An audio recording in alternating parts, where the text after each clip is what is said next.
أعوذ بالله من الشيطان الرجيم.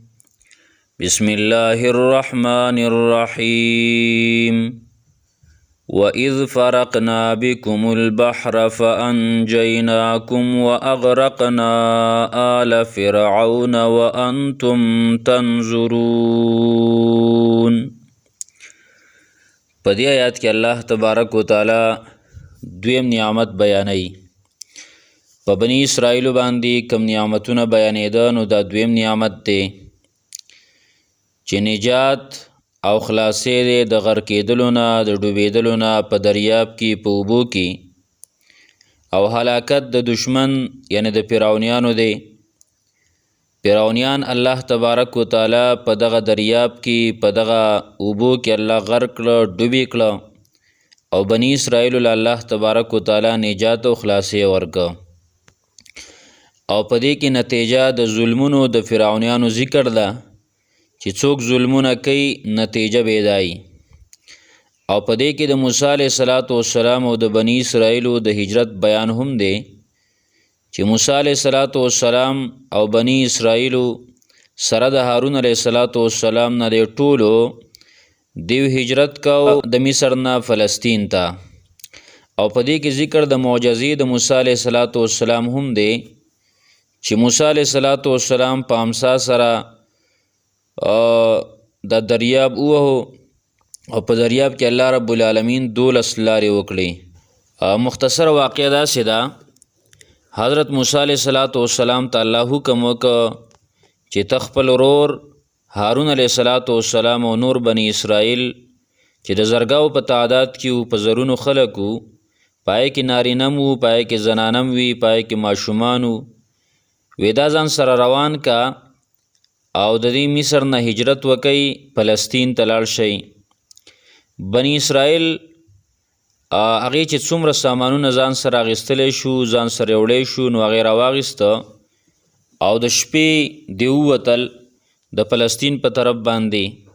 نو خامخا چې دومره ډېر کسان نو هغه داسې پټ په پټه نشي وتی، خامخا شور شرابه به کېږي، نو شور مور پکې وشو. په دې سره فرعون او د هغه وزیر اعظم حامان هغه ته پته ولګېد، هغه خبر شو. هغوی د هنګامي حالاتو اعلان وکړه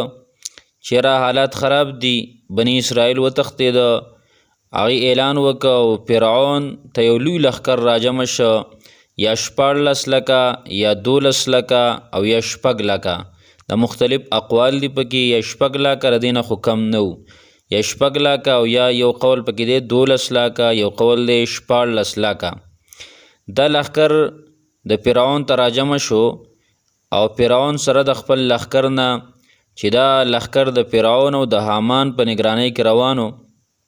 او ډمامې وغیره یې وهلې، او بني اسرائیلو پسې شاته روان شو. او فرعون ډېر په غوسه باندې و، او دا خلک لږ خلک دي، همنګه چې غوسه کوي، او زه به دوی نن تاریخي سزا ورکوم. خو پته ورته نه وه چې تاریخي سزا ماته میلاویږي. سحر وخت دی، د شپې دی خو روان شوي دي، سحر وخت دی، بني اسرائیل مخکې دي او فرعونیان ورپسې دي.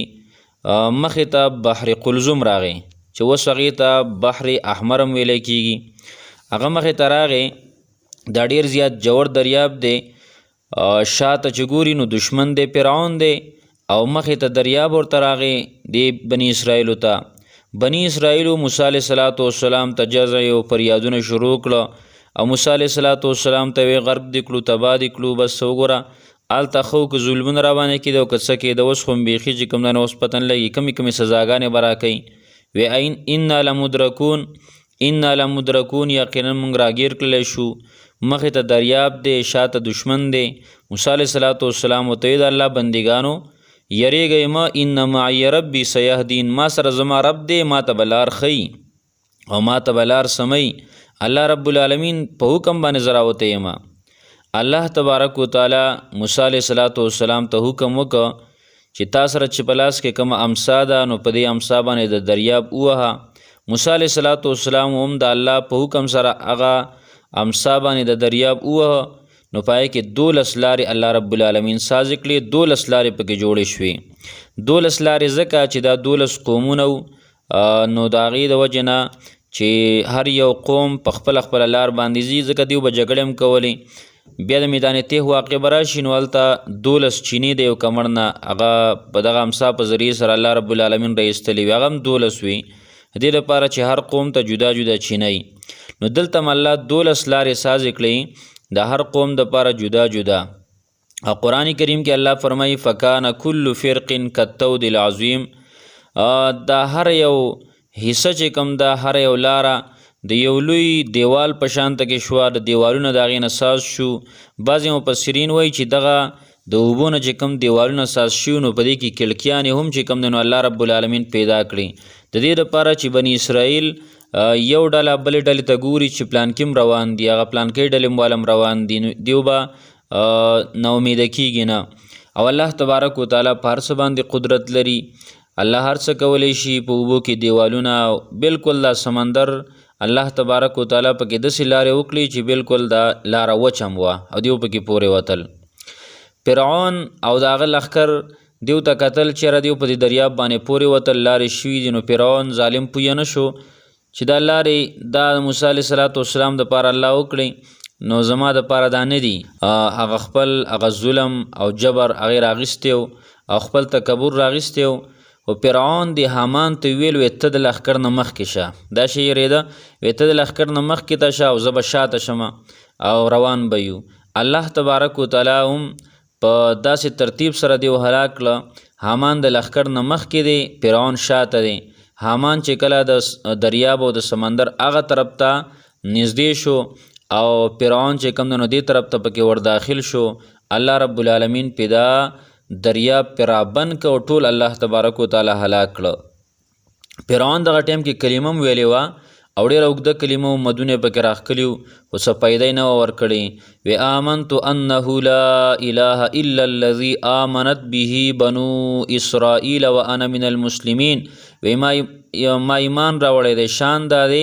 چې نشته دی حقدار د بندګۍ مګر هغه ذات دی چې په هغې باندې بني اسرائیلو ایمان راوړی او زه د مسلمانانو نه یم. هغه ټول تکبر بیا ختم و، ځان ته خدای وایه، ځان ته اله وایه، هغه هر څه ختم و او ډېره اوږده کلمه یې ویله.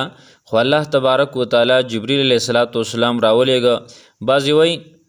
په خوله کې ورله خټې ورکړلې او خوله یې ورله بنده کړه او الله تبارک وتعالی ورته ویل الآن وس ایمان راوړې وقد عصیت قبلو، او تا مخکې نافرمانی کوله وکنت من المفسدین، او فسادي وي ورانکاری وي. الله تبارک وتعالی بیا دې فرعون ته دا هم ویل چې الیوم ننجیک ببدنک لتکون لمن خلفک آیا، نن ستا دې بدن لره منګه نجات ورکو، دا بدن به دې داسې روغ پروت چې خلک د دې نه عبرت واخلي، وروستو خلک د دې نه عبرت واخلي. یو وجه دا وه چې بني اسرائیلو دا خبره نه منله چې فرعون به هم هلاک شوی، نو الله تبارک وتعالی د هغه دا بدن د غاړې ته راوستو چې دیو یقین ته راشي او دیو ویني. اوس هم دا د مصر په عجایبګر کې پروت دی د هغه فرعون دا لاش. د دې نه علاوه د نورو فرعونیانو لاشونه پکې هم شته دی، خو دغه غټ فرعون د ده لاش هم پکې شته دی. نو په دې آیاتونو کې الله تبارک وتعالی دغه واقعي طرف ته اشاره کوي مختصرا، او په بني اسرائیلو باندې هغه نعمت چې کوم شی چې د فرعون نه خلاص شي او فرعون تباه شي د هغې تذکره الله تبارک وتعالی کوي. د دې واقعې پوره تفصیل هغه به په صورت اعراف 136 137 138 د درې آیتونو کې، صورت یونس آیت نمبر 90 کې، صورت طه 77 78 کې او صورت شعراء د 52 والا د 66 پورې. په دې آیاتونو کې به د دې واقعي پوره تفصیل چې کوم د نو هغه انشاءالله تعالی راشي.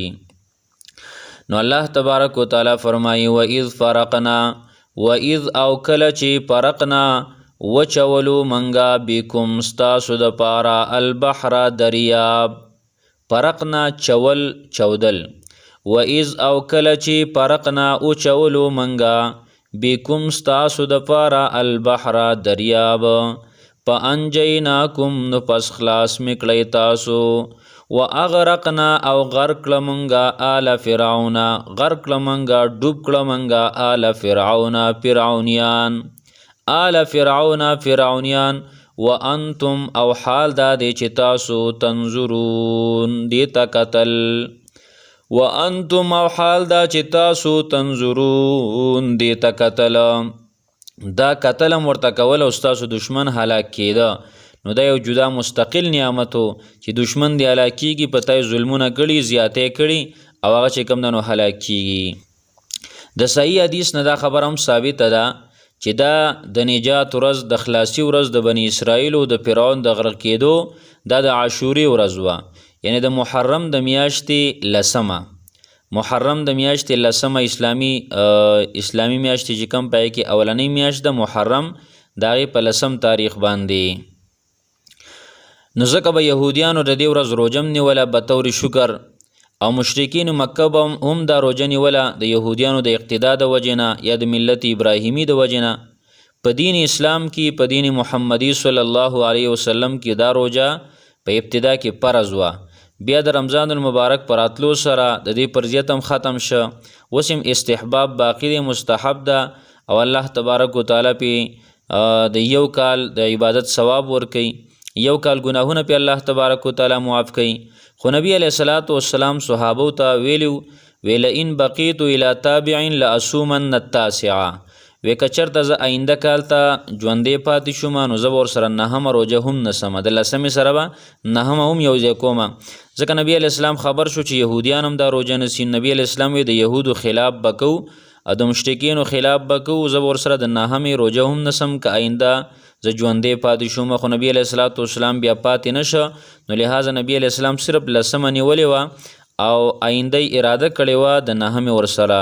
نو غوره خبره دا ده که څوک دغه روژه نسي نو دا د یو کال ګناهونه په دې سره معاف کیږي د احادیثو نه ثابته ده نو پکار ده چې نهمه او لسمه ونیسي او که لسمه او یولسمه ونسي نو بیا هم ټیک ده یعنې یو سره یو ځای کول یا ورسره نهمه یو ځای کول او یا ورسره یولسمه اصل روژه لسمه ده او نهمه ورسره ټل کول یا ورسره یولسمه ټل کول او که چا صرف لسمه ونیودله نو هم چې کوم ده نو ثواب ورته میلاویږي جایز ده آیت ترجمه دوباره واورئ و اذ او کله چې فرقنا وچولو منګه بکم ستاسو دپاره البحر دریاب فانجیناکم پس خلاص کړی مونږ تاسو و اغرقنا او ډوب کړه مونږه آل فرعون فرعونیان و انتم او حال دا دی چې تاسو تنظرون دې ته کتل سبحان الله وبحمده سبحانك اللهم وبحمدك نشهد ان لا اله الا انت نستغفرك ونتوب اليك